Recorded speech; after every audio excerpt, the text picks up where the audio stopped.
Magandang araw mga ka-tracker. At ito, muli, mayroon na naman tayong panibagong ngayong taon na to, no?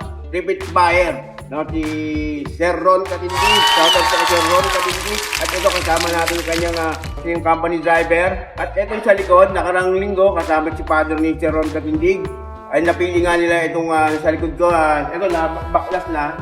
Dati po itong insulated close band.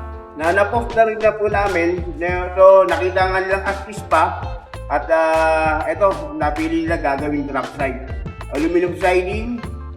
At yun nga, sa likod, isa sa mga requirements niya, lalagyan natin ng rear post po, no? So, sir, ano bang pakilala ka tayo, sir?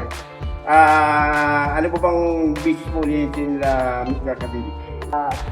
Pits po eh. Ayan, okay. Sige, pakilakas po, sir. Sa pits po, bali kargahan ng pits.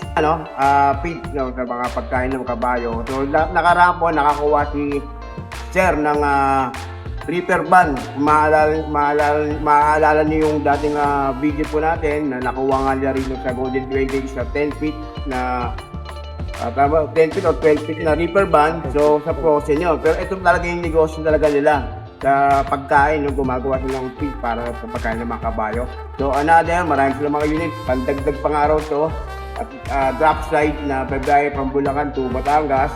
So ito na, abangan po ninyo mga ka-trackers. At ito, naisa namin yung mga kailangan dito.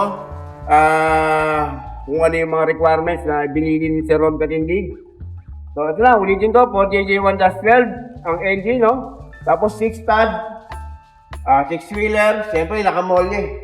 Ito importante, nakamolye, napili niya, L85 AYN, malaking wide body mga ka-trackers. So dating insulated, gagawin drop side, abangan nyo mga ka-trackers paggabat na ito.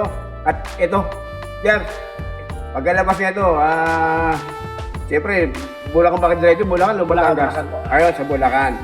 So yun lang mga ka-trackers, so shoutout po lang kasi Ron Katindig. Ito na po, kasama ko yung driver. At nasilip na yung unit natin. So mga ilang linggo lang po.